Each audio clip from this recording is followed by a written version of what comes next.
ընդհանրապես հիմքերը բնականաբար բացակայում են, նշեմ զավեշտը կամ է նրանում, որ հերիք չի, որ մի քիչ առաջ ենք ծանուցվել, մի քանի ժամ առաջ ընդամենը, մոտավորապես մեկի կողմերը ժամը, դիմումին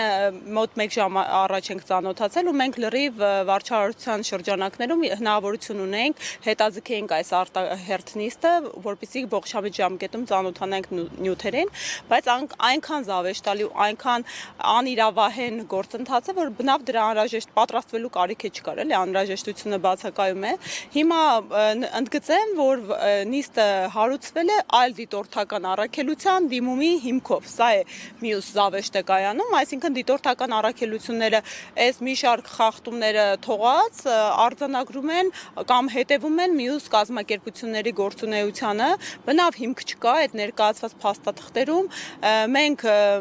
ասեմ ավելին, ես ոչ միայն տեղական դիտորդ եմ, այլև ԵԱԿ-ի կողմից սերտիֆիկացված դիտորդ եմ, շատ լավ տիրապետում եմ իմ գործունեության հնարավորությունների շրջանակներին, սկզբունքներին, իրավահենությանը եւ սա շատ լուրջ ահազանգ է, որովհետեւ падգամավորը իշխանական գրառում էր կատարել ու իր գրառման մեջ հողում էր արել հենց այս դիտորդական առաքելություններին, այսինքն իրենք իշխանությունը, որը ունի թեկնածու, ի տարբերություն ինձ մարդու, ով երբեք որևէ կուսակցության կամ քաղաքական ուժի անդամ չի եղել, այս դիտորդական առաքելությունների հետ կոնկրետ համագործակցում է։ Այստեղ մենք ունենք արդեն լուրջ մտահոգություններ մյուսների անաչառության վերաբերյալ, որը քիչ անց կհայտնեմ, բայց ինչի վերաբերում է մեր դիտորդական առաքելության դադարեցնելուն կամ մեր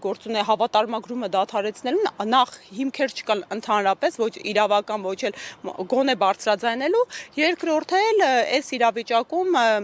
դա ուղղակիորեն միտված կլինի ու լուրջ ահազանգ է վաղը կայանալիք ընտրությունների օրինականությունը կրկնակի վերահսկելու խնդրի բարձրացման հետ։